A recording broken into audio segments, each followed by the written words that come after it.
নির্বাচনের সময় কারচুপি কিংবা নির্বাচনটা জাস্ট এবং ফেয়ার হয়েছে কিনা এই নিয়ে যদি প্রশ্ন ওঠে তাহলে নির্বাচন কমিশন তদন্ত সাপেক্ষে সেই নির্বাচন বাতিল করতে পারবে এবং নির্বাচন কমিশন পুনর্নির্বাচনের নির্দেশ দিতে পারবে।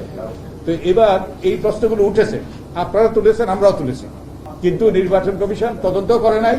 নির্বাচন কমিশন বরং যেটা করেছে তড়িঘড়ি করে গভীর রাতে তারা গ্যাজেট প্রকাশ করে দিয়েছে। তো গ্যাজেট প্রকাশ করার একটা তাৎপর্য হলো নির্বাচন কমিশন যখন গ্যাজেট প্রকাশ হয় তখন নির্বাচন কমিশনের এটা এখতিয়ারভুক্ত হয়ে যায়। তারা হাত মুছে নিয়েছে, তাদের আর কোনো কিছু করণীয় নাই। ওটা ইলেকশন পিটিশন এবং ট্রাইব্যুনাল এটা সিদ্ধান্ত হইতে হবে, নির্বাচন কমিশনের আর কিছু করার নেই। কিন্তু যেটা নির্বাচন কমিশনের করা উচিত ছিল, যেহেতু এই প্রশ্নগুলো উঠেছে তড়িঘড়ি করে, এবং আমরা নির্বাচন কমিশনে অনুরোধ করেছিলাম সেগুলোর ব্যাপারে তদন্ত করে সিদ্ধান্ত নিয়ে তারপর যেন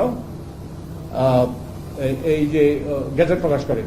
এবং আমরা এক্ষেত্রেও একটা গুরুত্বপূর্ণ আমরা সুপারিশ করেছিলাম। আমরা বলেছিলাম যে নির্বাচন কমিশন নির্বাচনের পরে 48 ঘন্টার মধ্যে তারা নির্বাচনটা সুষ্ঠু হয়েছে কিনা এটা সার্টিফাই করবে। এটা গুরুত্বপূর্ণ, কারণ নির্বাচন কমিশনই স্বাধীন সাংবিধানিক প্রতিষ্ঠান নির্বাচন করার জন্য। এখন তারা যেটা করে, যেটা রিটার্নিং অফিসাররা যেই ফলাফল দেয় এটাই তারা গ্যাজেট হিসেবে প্রকাশ করে দেয়।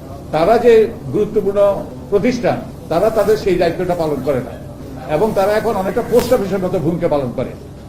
তথ্য আসতো, তথ্য আবার সে চিঠি আসতো, স্ট্যাম্প দিয়ে পাঠিয়ে দিল। কিন্তু নির্বাচন কমিশন, আমরা এই প্রস্তাব করেছিলাম এটা যদি করা হতো তাহলে নির্বাচন কমিশন তদন্ত সাপেক্ষে এগুলো মীমাংসা করে গেজেট প্রকাশ করত।